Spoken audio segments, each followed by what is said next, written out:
I will introduce Kelly. Kelly's our first speaker.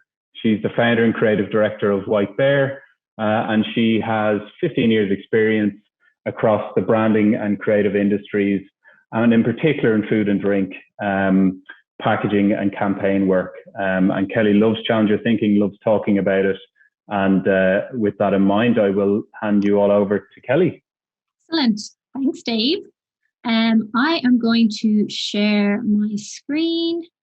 And while I am doing that, I would just like to say hi to everybody and thank you for tuning in on a lovely bank holiday Easter weekend. I hope you all have a nice chilled gin and tonic or a beer or maybe a whiskey, maybe a rye whiskey in front of you at the minute, and you're ready to enjoy the next hour. It's jam-packed with really great stuff. So I'm Kelly, the founder and the creative director of White Bear. And well, what do? We specialise in creating disruption for food and drink brands, scale-ups, startups, and then also those bigger brands who need to step up in order to stay relevant. We help startups to achieve investment. We help scale-ups and challengers have killer propositions and scale up their brands. And then we help the big guys to disrupt and fight back and get more market share and launch MPDs that are relevant. We wanted to introduce challenger thinking today, and I'm really delighted that we've such a mix of big brands, scale-up brands and startup brands in the audience. And we put this talk together because I guess in light of the recent Burger King rebrand, the Heinz rebrand, these were really giant rebrands that happened in the last year. And I think there's some fundamentals that we can all learn about them, about how these guys adopted challenger thinking, even though they're the big guys, to gain more market share. Well, we're so often told to start with the why and our purpose. And I too really believe in this. I'm a big fan of Simon Sinek, and I always talk about the why and knowing your purpose. But today's a little bit different. Today, I'm going to talk more about the how. How can we adopt challenger thinking to keep hold of or even steal more market share? How can we create brands and campaigns that speak to this new age of customer who prefer rooting for those little guys? We know it's important to know our why, but in this instance, our how is the hard part to crack here. And that's where design comes in. And that's what I'm going to talk a little bit about today. So how do we breathe love into already existing brands and gain market share? I'm sure you'll all agree the market surrounding consumer packaged goods is incredibly competitive, hugely saturated. And I mean, our consumers can change their mind on a whim at any time. So it's really important that we grow brand awareness and that we drive preference. Let me just check that my slides will flick. There we go. A common denominator for most disruptors is that they didn't start big, but they focused on a targeted and unmet consumer need that turned out to have a really broad reach. I think this is a really great quote from Mackenzie to set up our talk for today. I'd ask you all to think about, have you worked out what your consumer need is? Is it currently being met? And maybe is this something that you could own? Once these challenger brands have defined their niche, they achieve great success with creative thinking, with quick and clever and innovative products, distribution, pricing, and promotional moves. But brand really provides that much needed oomph to differentiate experiences and endear customers as they make emotion-fueled buying decisions. I know myself, I'm super guilty of making an emotional decision depending on if I'm hangry going to the shopping centre or if I'm not. And I think we'll all agree that a lot of consumers are that way. So first up, we need to reobserve and redefine our view of our category. In this changing world, we've all had to adapt to the new landscape that we need to operate in. We need to reobserve how people engage with brands and products in your category, and we need to understand their thinking. from rational to, as I mentioned, more emotional decision making. Once we've observed this, we then need to redefine the category spaces and also balance price, quality, ingredients, craftsmanship, culture, and sustainability. It's important we understand our challenges to our core before innovating into new spaces and more premium niches. Big brands really do have challenger fight within them. Yes, there is category evolution and threats from new challenger brands, but understanding your key category insights will give you the potential to unlock new growth. Big or small, we need to know our must-win battles that are most likely to fuel brand growth. An example here is a brand that we've just recently rebranded, Tom Parker Creamery. They came in to disrupt dairy. They had a really key insight that they understood. Everybody didn't necessarily want to move to an oat-based milk. However, they did want to demand better. They wanted more sustainable. They wanted free range. They wanted better quality milk. Tom Parker wasn't there to convert the oat drinkers, but it was there to give a better option in the dairy aisle. They understood this consumer insight and they really doubled down on it. And we built a brand packaging and the whole brand world around that. Another great example, one I'm sure we're used to seeing, is Ben & Jerry's, a very politically active brand. And they knew their tone of voice from right back in 1987 when they launched their very first flavour, Economic Crunch. They're able to stand apart from the competitors and it really worked. From being a small startup brand, they're now one of Unilever's biggest brands in their portfolio. So now we need to win our consumers. While Byron Sharp's theory that penetration growth will always win and loyalty is not as important to brand success, I believe that comment is relevant. However, winning the right consumers is the key to fighting each of our battles. We need to focus on category engagement over demographics to create portraits of people's values, their needs, their behaviours, and their pains. Then we can map out a key journey from influence to consideration, choice to consumption, and ultimately recommendation, which is what we all want, turning the indifferent into raving fans. I think Huel is a great example of this. Previously, a consumer would go into maybe a Holland & Barrett and be met with a ton of protein supplements or meal replacements that were all quite generic. Or the other alternative is to go for a Slim Fast. But there was nothing that met that need in the middle. Someone who wanted something that's nutritious, that's simple, and that's also sustainable. Huel noticed this insight and built their brand. Also with the D2C model, that now they have raving fans, which they call Hueligans. So I think that they're a really great case study of how to find this insight and to really leverage it. So to connect to the right consumers, our game plan needs to be these three things. We need to understand our audience and how to engage with them. We need to understand their journey map and define what channels we need to talk to them on.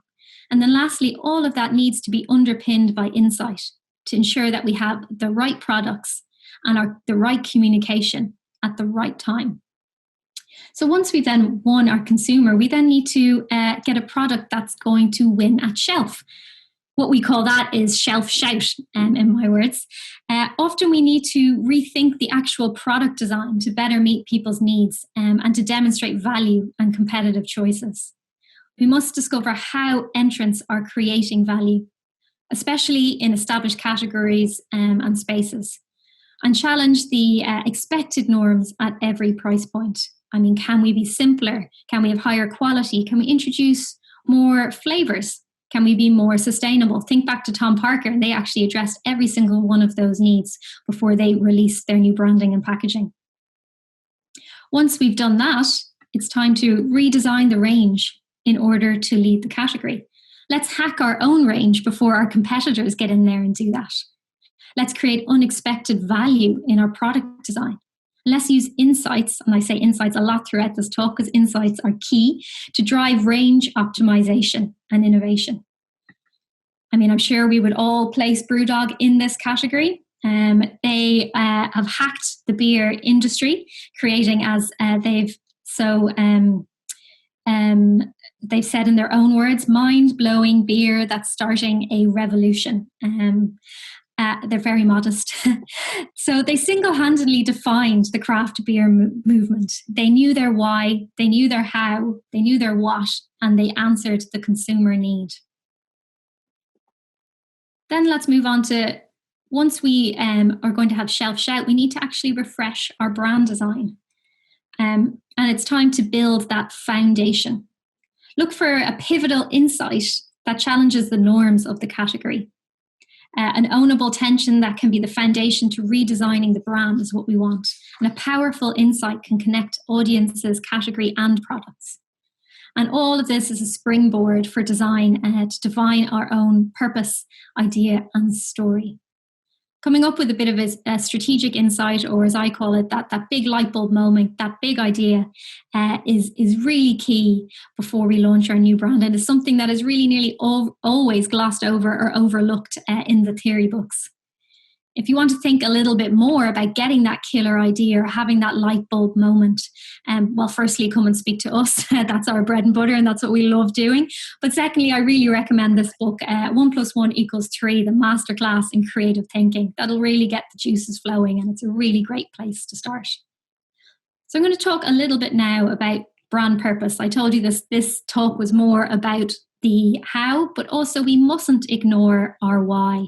So our why is our big statement. Why do we exist? Why are we needed? And what drives us every day? Discovering why we exist and what impact we want to have in the world is crucial before we start doing any type of activation, branding, or packaging. This gives our brand its purpose beyond market share, revenue, and growth. It provides this North Star that'll guide us in all the decisions that we make. Once we've defined that why, let's click to the next slide. It's time to design the how.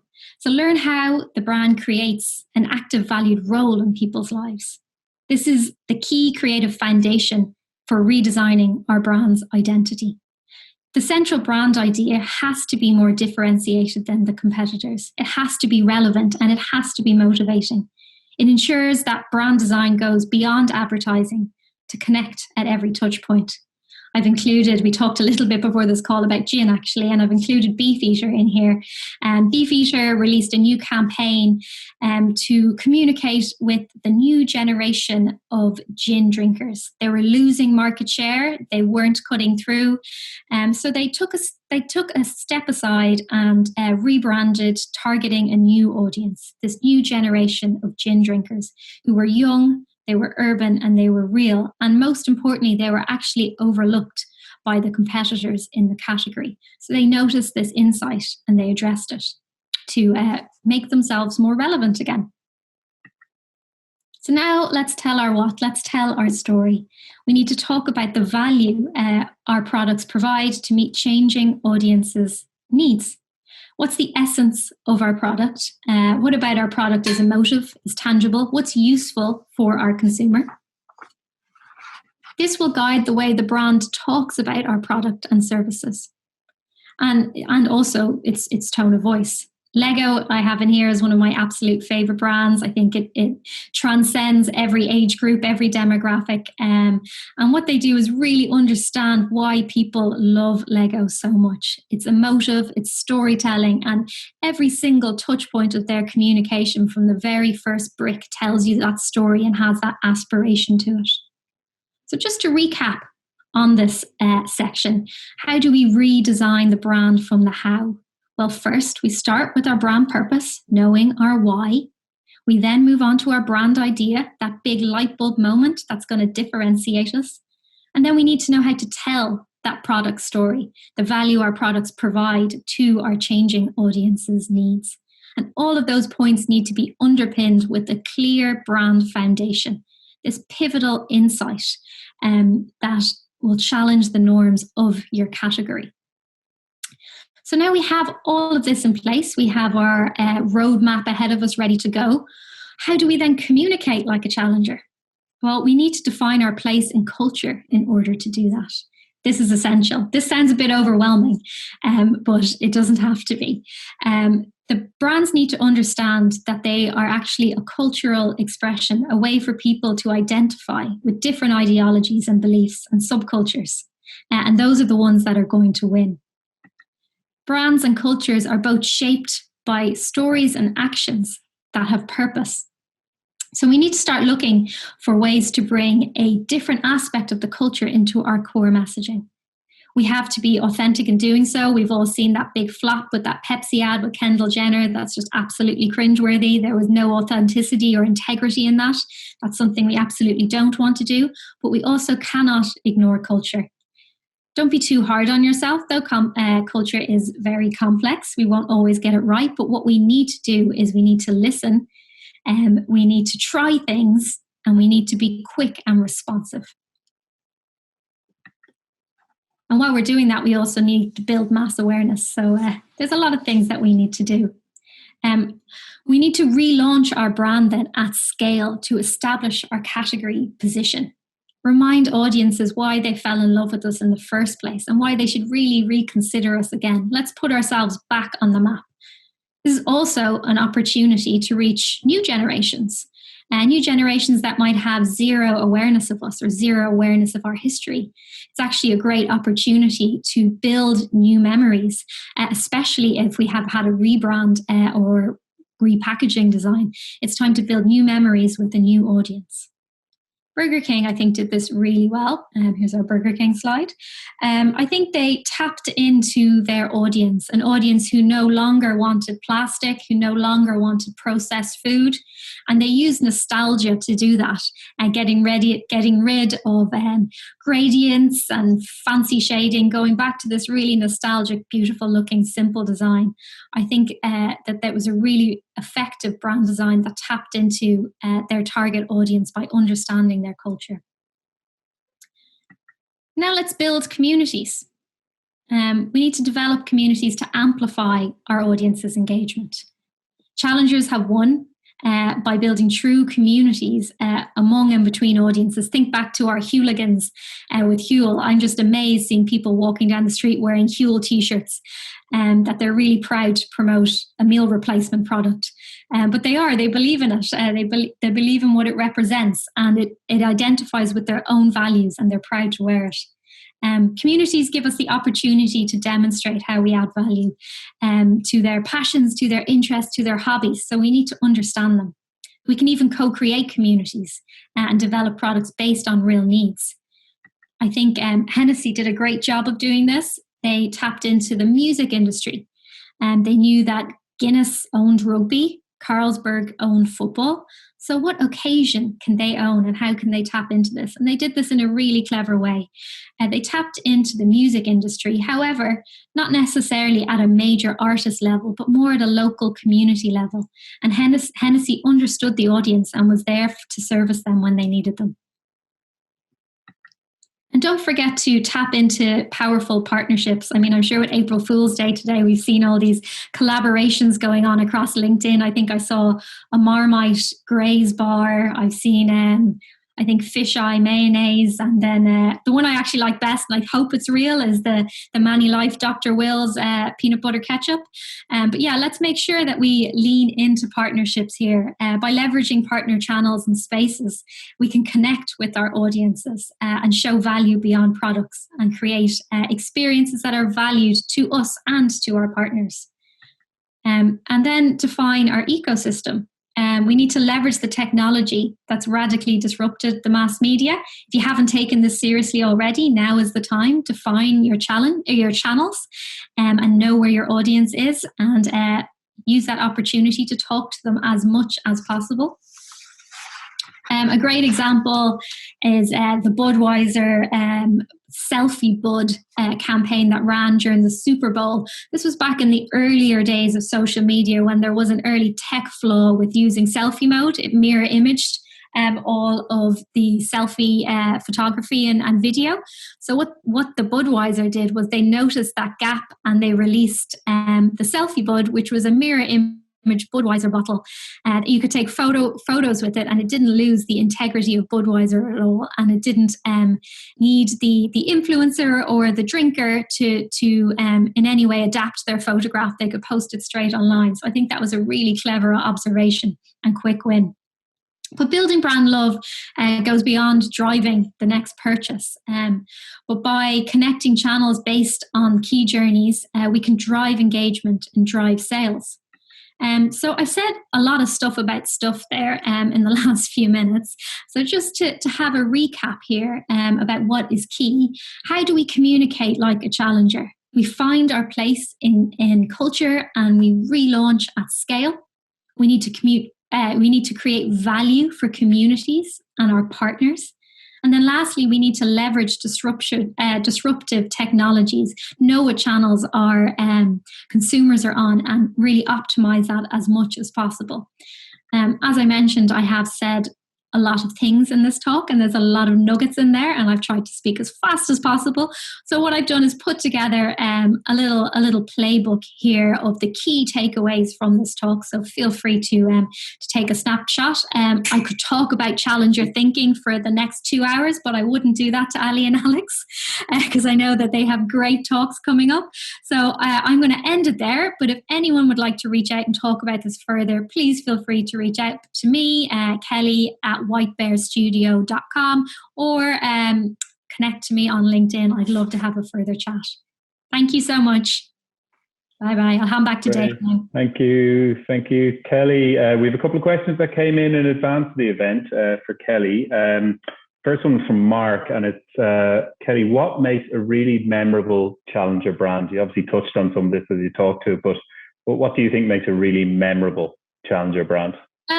That's a really good question. It's a memorable brand, I guess, is a brand that has stickiness, that's disruptive. When we create brands, we always bucket them into 3 areas: ownable, memorable, and scalable. So that your brand has ownable assets that you can trademark, that are handcrafted, that are distinctly you. In the memorable section, it's telling that story. It's really being authentic and telling a new and interesting story. And then also making sure that it's fit for purpose to scale. I mean, some great examples are, Ugly Drinks. I think Ugly Drinks are a great, memorable, disruptive brand. And yeah, it's about really telling your story and saying something different, but saying something that is authentic to you. Great, thanks. That ties into the next question, which was from an Alison. And Alison's question was, what's your favorite CPG brand and why? Right. Well, I would have to say Tom Parker Creamery, because that's the one that we've released this week, and that's a brand that we really love. Separate to one that we have done ourselves. What would I say? Thinking on the spot, I would probably say Ugly Drinks. I think Ugly Drinks are smashing it at the minute, and I think that they're a really disruptive brand.